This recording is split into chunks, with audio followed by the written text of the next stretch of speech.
Right. Well, I want to thank everybody for joining us. For those of you who don't know me, my name is Dr. Michael Fernandez. I'm a physical therapist with Kinetic Physical Therapy, and I have the pleasure of introducing Kara Rubinich. Kara, thank you for joining us today. So Kara is a fitness professional who primarily works with runners, and she herself is an 8-time Boston Marathon finisher. I have no interest in ever finishing one, so I really respect that personally. She's the Masters winner of the New Orleans Marathon and the overall female winner of Diamond in the Rough Olympic Triathlon in 2019. So during the session, we encourage you to ask any questions that you might have. If you do, you can type them into the question and answer box at the bottom of your screen, and we'll be happy to answer those questions at the end. Kara, thanks for joining us. Yeah. So what we're talking about today is we're primarily going to talk about initiating a running program, progressing a running program, as well as staying motivated and how to stay healthy while training and running. Because we know there's a lot of runners are running, people tend to have a lot of pain or issues with running, and often, that complementary training is often missed. So we're going to talk a little bit about that. So, Kara, start us off here. What would you recommend for somebody who's maybe starting or thinking about getting into a running program? Should they just kind of lace up and go, or what would be your process if you're talking to somebody who's maybe trying to initiate a program for the first time? Well, if the motivation is there, no harm done. Go ahead and lace up and go while you have that good feeling and head out the door. Just don't be over aggressive and go out and do 5 miles, because then it'll come back to haunt you the next day and you'll be like, forget this running program, I don't want to do it. So, but go break a sweat and enjoy it and feel the endorphins that we call runner's high, and then want to keep coming back. But not too long after that, I suggest that, you maybe sit down with pencil and paper or your notebook or your phone or whatever may have you, and think about why you're doing this and what you want to get out of it, and then go from there. So, I encourage you actually to look at different options. Everyone likes to be goal-oriented, but the goal doesn't necessarily have to be a race, especially these days. A lot of the races are getting canceled because of COVID. So think about your goal. Is it just to move more and try to do a mile, or is it to increase your mileage from 10 miles because you have been running to a half marathon and how you're going to do that? And then when you look at your goal, don't be overambitious. This is the beginning, just like you would tell your kids, don't go take AP Calculus, let's learn the multiplication steps first. So, make sure that it's reasonable, and don't necessarily worry about a timeline right now. Just set, something. Don't say I'm going to run 7 days a week. If you want to be ambitious, say I'm going to run 3 days a week. I'm going to have a rest day in there, and then maybe still exercise, but maybe try something I've never done, like strength training, biking, walking the dog, something with the family. Just be more active. Yeah, and I think that your point of not jumping right into running 5 miles their first day is important too, because if you're somebody who maybe has run in the past and maybe you're starting to get back into it again, your thought might be, well, I used to run 5 miles a day, I'm going to try to start at 3 or 4 miles, or maybe start at a mile just to kind of see how your body adapts to that. And your body will adapt if you're, gradually increasing that. And so we know, one of the common misconceptions we were talking about before we actually started recording is that people who run oftentimes think that because they have knee pain, it's because they run, or that running is inherently bad for your joints and your body. But research shows that runners actually have a lower rate of knee pain than non-runners. And a lot of that is the adaptation to your body as you continue to run. So by gradually increasing that, like you said, versus going right out into jumping right into that 5 mile run, if that's your goal, maybe start a little slower. As your body adapts, your body's going to get stronger as a result. Yeah, I like to follow kind of the 10% rule. where you increase your mileage, your overall weekly mileage by 10%. So if you're only running 1 mile, then the next week is 1.1 mile. When you say, clearly that's not going to be enough for me, enough activity, you're going for the long journey, right? Yeah. And you're going to slowly progress, and there's other stuff you can do in between. If you want to spend 20 minutes on core and strength and then get to the 1.1 until you go 3.1, you'll be amazed how much stronger and faster you become. And, you know, trainers and running coaches can help you with that. If you're just now starting after having taken months off or years off or never have even tried since gym class, that's when a trainer can help you really gain quicker, because they teach you how to be more efficient when you're running, so you don't feel as quickly out of breath or more susceptible to injuries because of the way you're carrying your body during the run or your stride or your arms or breathing. Yeah, great. And so for that person who's maybe initiated the program, right? We all have that moment when we decide to start something, whether that's a running program, whether that's physical therapy, whether that's, you know, learning a new language, where we're super motivated, we are driven for that initial phase. I'm going to do this. But when you're initiating a running program, how do you stay motivated? What things would you recommend to someone who's maybe initiated it? Now they're kind of in that honeymoon phase, so to speak, maybe is worn off. What would you recommend for somebody in order to try to help stay motivated to keep working towards their goals? Well, I think it's important to know some obstacles so that you know how to deal with them before they arise. So if it's a rainy day and you've been running outside, okay, am I going to go run in the rain and have fun with it? I don't care about how far I go. I'm just going to try to run in the rain and be a little kid about it.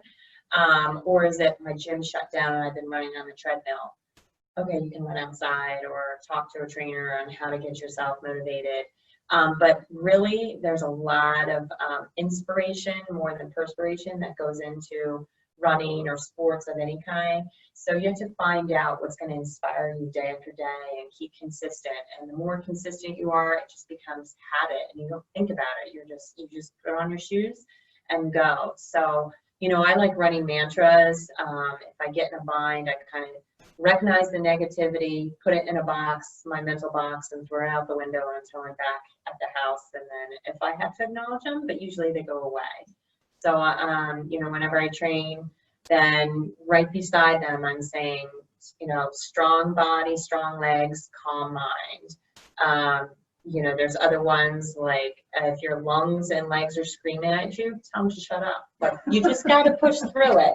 There's going to be phases of discomfort, and you got to live in that discomfort to get to the next level. And you have to find out whether it's discomfort.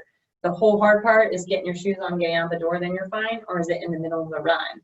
And you got to own that discomfort and work with it. So that's where the inspiration comes. Yeah. I mean, I'm sure even for someone like yourself who, you know, this is more than just an interest for you. This is clearly a passion. You wouldn't have ran these races and accomplished these times and met these goals and accomplishments if it wasn't a passion for you.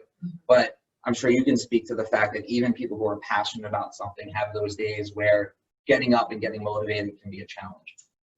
And, you know, sometimes you just do it anyway, and it's not going to be a great workout day. But if your legs are tired or you're mentally exhausted because you have a lot of pieces of the pies right now, you have work and kids and, you know, trying to figure out just how to mentally save everyone.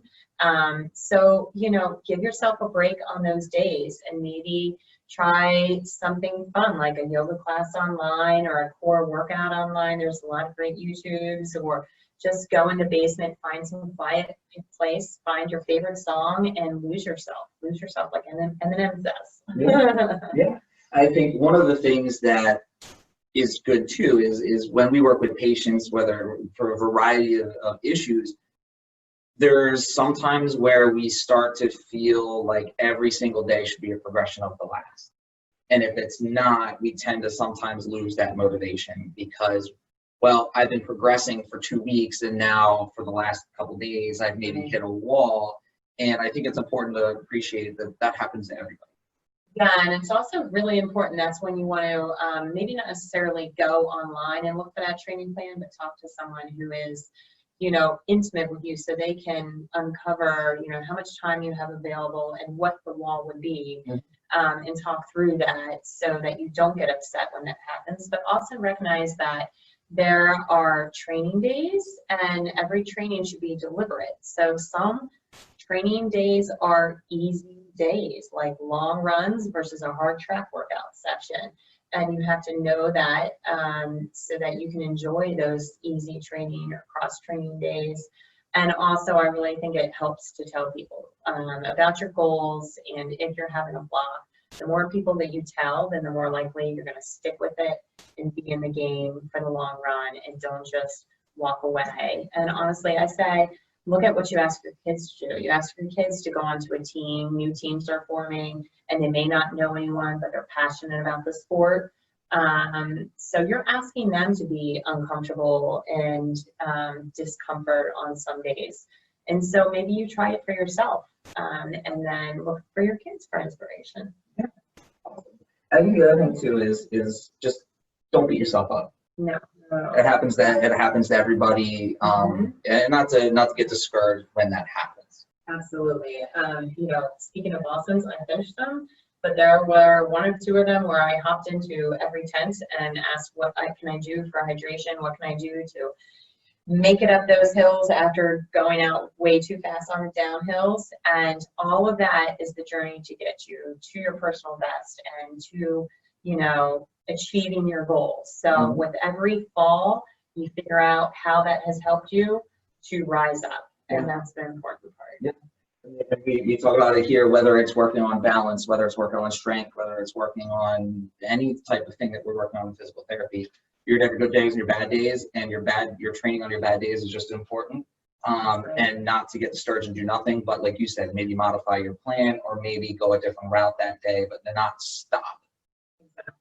Yeah, and on the opposite front, some of you may have already been running and you're used to that easy pace, same thing. I walk out the door, I have my loop, I'm choosing not to do hills or not touch the track or no strength, and I'm fine. I maintain that pace and I'm good. But, it's kind of fun to step outside the box and push your limits and just know that if you want to become faster or run a little further, then you're going to have to change your plan and make it a little deliberate. And, instead of doing the same pace for 5 miles, why don't you just do 1 mile at a faster pace? And that could be your new goal, to get a faster mile. And by getting a faster mile, your 5 mile will get faster. Sometimes less is more and rest is more. And rest is a huge piece of this too, with everything going on in our environment right now. Great.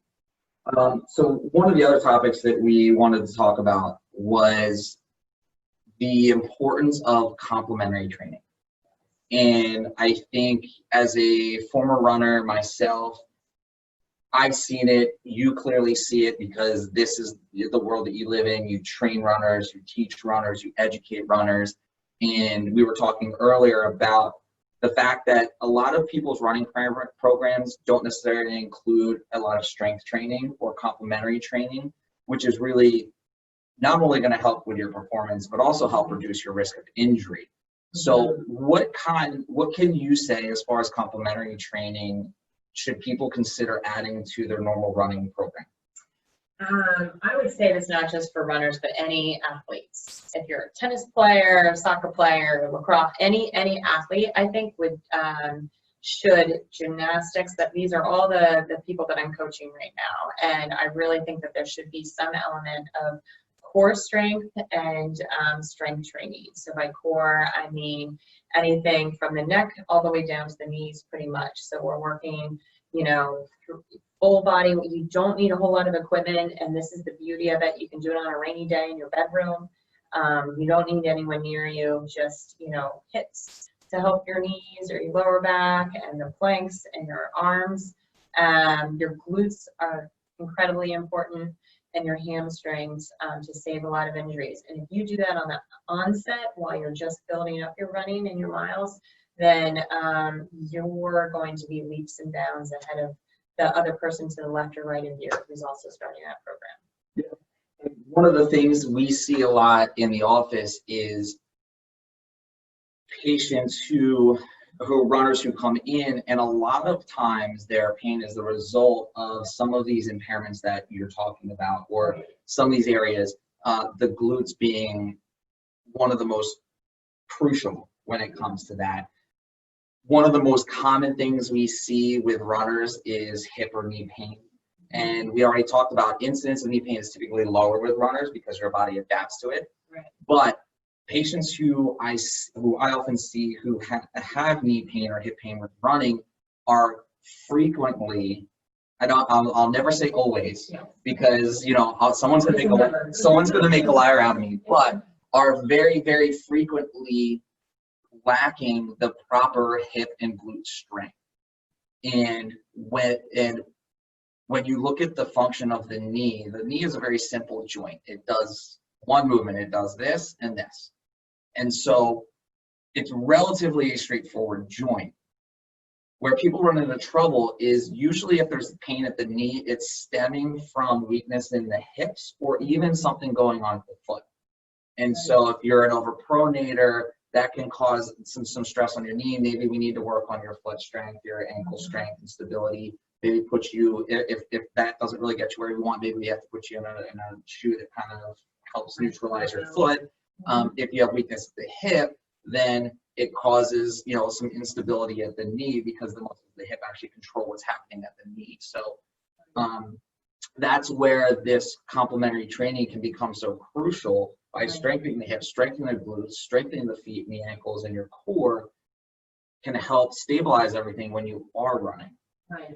Yes. I mean, the supine bridges and the lunges, and maybe some, just heel raises to get your ankle moving and flex. A lot of us don't even know how to flex our foot all the way up, and a lot of it, strengthening, just it slows you down and you can activate and you learn what you're activating, because oftentimes I see runners with, especially long distance runners, with barely getting their knees up and their feet. You can actually hear them stomp. And a lot of it is because they're not activating the right muscles and they're not aware of it, or they don't know how to. So when you go into a squat or you're doing lunges or bridges, then you know how that feels and which muscles you need to activate to lift a little more on the hills or during your sprints, so that you know that you're going to be a stronger, fiercer runner and in there and not sidelines. You don't want to be ready to race or you've achieved a goal, but then you're sidelines. That is a demotivator. So by just doing consistent complementary strength training is motivating without you even realizing it, because you're staying healthy and strong. Yeah. And one of the things we talked about is doing a follow-up session to this, where we really highlight the complementary exercises that you can incorporate into the running program. Things that we do in the office, lateral step downs, where your foot is on a step and then your other foot steps down off the side and tapping the floor and coming back up, really works on that hip knee control. Things like, so if you're trying to isolate hip strength, we do sideline, where you're laying against the wall on your side and lifting your leg up. That can target the hip abductors, which are crucial for stabilizing the knee. So those are some things that when we go through that in another couple weeks, I want to cover, so that we can maybe give that to people and have them maybe incorporate that into their running program. Those are things that I'll give oftentimes to runners, particularly if they're having hip and knee pain, before I send them back to their normal training program. I don't think many people realize that every single time they step or run, it's a balance. And so it just practice at home, just balancing on one leg. That's a great first step for your running program. It's just get that balance and see if you're turning your foot in or out. And if you're doing it just while standing, there's a better chance that you're doing it while running too. Exactly. And one of the things I'll look at when a patient comes in is, can they stand on the side of a stool, lower their foot, other foot, tap the floor and come up without their knee buckling in? And if they can't, that means that the hip muscles are either weak or that they're not functionally strong. And if you can't control that hip, knee, and knee in that movement, you're definitely not going to be able to control that hip and knee with running with a high impact and all that force landing. Mm-hmm. So then that oftentimes is what leads to these knee and hip pain problems that people are seeing. That's where I love the youth programs that we've done so far with Core Fit and Run Fit running program. I just got done coaching some kids, and rather than just saying let's run faster, for the first 15-20 minutes we are doing some squats, and I'm checking to see if their knees are, you know, buckling in and out.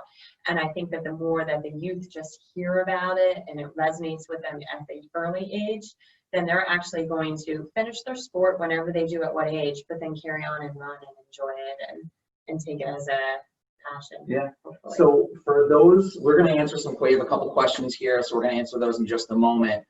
Before we do though, can you let us know where, if people want information as far as the Run Fit programs, or maybe want to reach out to you because they have questions specifically about a running program, can you tell us where they can reach you? Sure, yeah. I'm Kara Rubinik, so RUBINICH, and you can reach me at my Gmail account if you have specific questions, just krubinik@gmail.com. But I'm also on Facebook. I'm only limited to Facebook right now. I'm really grassroots.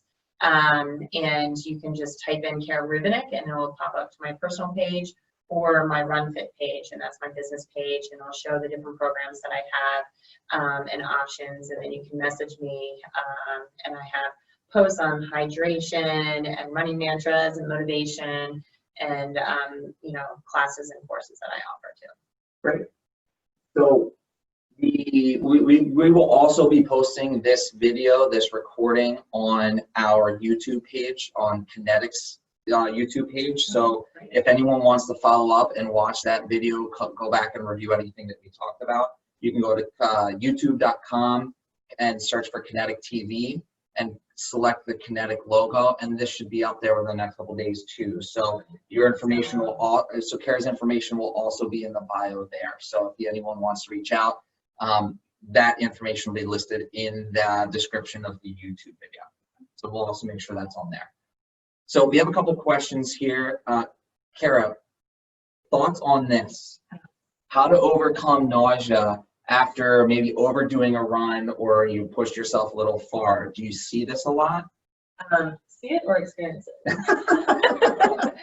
I think we have an answer. Once again, I wish I had like a running coach right beside me through my years, because really it was just like try it and see what works. But a lot of that has to do any given day. You may feel great eating the exact same thing and doing the same thing, and then the next day you're like, what happened?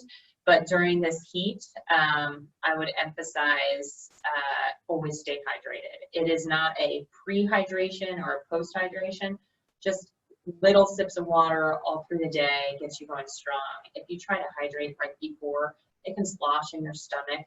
And same with what you eat right before. I've noticed that if you eat a lot of fiber or just a lot of anything right before, because you're trying to get some calories in and energy in, you're better off to, you know, do it about 2 hours before, because then you're asking your stomach to digest and all of your energy to work all those muscles, and sometimes it's just too much.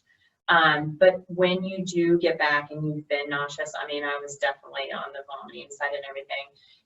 Race day I found is worse because I've learned certain goos and gels just, they lock my stomach.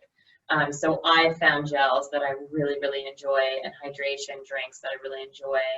I'm staying away from fructose the days before of anything. Sugars are fine, but certain sugars work the intestines harder, the GI tract harder. Mm-hmm. But you really have to hydrate. I think hydration is probably the most important. And eat when you're ready, but you need to, you know, get protein and carbs in hot days, you know, whatever way it happens, fruit, veggies, however you can get in, but easy on yourself. So, yeah. Great. Then we have another question here. So during runs, sometimes I experience some knee or hip pain. Most of the time I can run through it and it goes away. But when should you stop running and address it? So I can speak to this. Yeah. So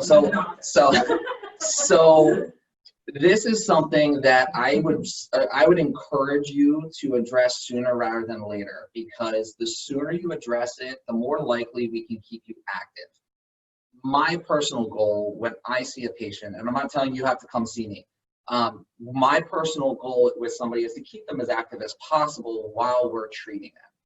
If you let it go and the problem becomes worse, it may get to a point where we have to shut it down for a period of time in order to build you back up, get you stronger where we need to get you stronger before then reintroducing your running or ramping your training up. So if you're having some of those aches and pains, I always encourage people to do so sooner rather than later, because oftentimes too, your treatment becomes much more condensed. If you come in when you're having some aches and pains, but you're still able to run through it, maybe we only need a couple weeks where we can show you the things to do, teach you the things to do, and then send you on your way. If you come in because you've gotten to the point where you can't walk up and down your stairs because you're having knee pain all day, then we're probably looking more, maybe we're looking at 4, 6, 8 weeks of rehab.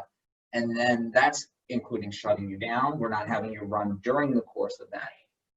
So again, without obviously knowing you, without knowing the specifics of your running program, without seeing how you move and assessing you, I can't say what exercises would be probably appropriate for you. We at Kinetic do free screens. If you have another therapist or someone else that you trust, by all means, I would encourage you to see them sooner rather than later, and maybe they can kind of guide you to that. If you're interested in coming to see us at Kinetic, I'm more than happy to see you, and we can maybe address that and maybe give you some things that you can incorporate into your complementary training, like Kara was talking about, and then keep you running in the meantime. Yeah, I would say see this as a learning opportunity that's going to help your training in the long run, because it happened to me just last year.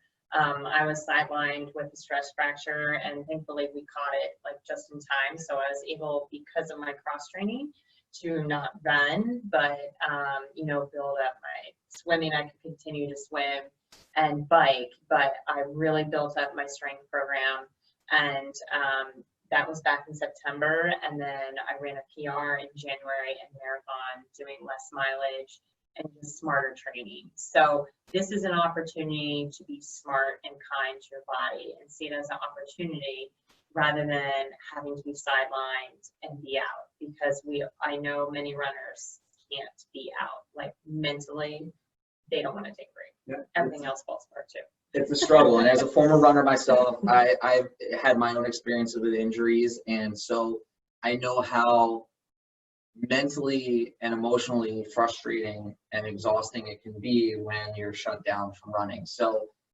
that's why I always encourage people to get in sooner rather than later, because my goal is always to keep you as active as possible. And that's why we're encouraging you to don't set a goal too high and burn yourself out, not mentally, but physically. You can do a lot of harm. It's the overload principle, where you do too much too soon, and just give yourself time to ease into the program. You never just want to say, okay, I'm going to run a marathon. I'm going to go out and run 26 miles. That would not be wise. So you think of, how am I going to achieve your goal, but don't start where you want to be on day one. Great. I really appreciate you joining us. Yeah. Again, all this content will be on our YouTube page, Kinetic TV, and Kara's contact information will be on there as well. Kara's great. We've known each other for a little bit, knew mostly, through colleague, but Kara's great. So I strongly encourage you, if you are somebody who wants to start a program or progress your program, or even talk more about some of that complementary training, I highly encourage you to reach out to Kara and ask her questions. I'm also available for questions too. My email is Mike F, as in Frank, at kineticptpa.com. You can also find my contact information on our website, kineticptpa.com.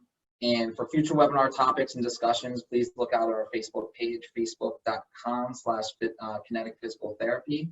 And we have a load of content on there, as well as previous webinars that we've done on our YouTube page. So I encourage you to check that out. Kara, thank you for joining us. Thank you. All right. Thank you, everyone. Take care, guys.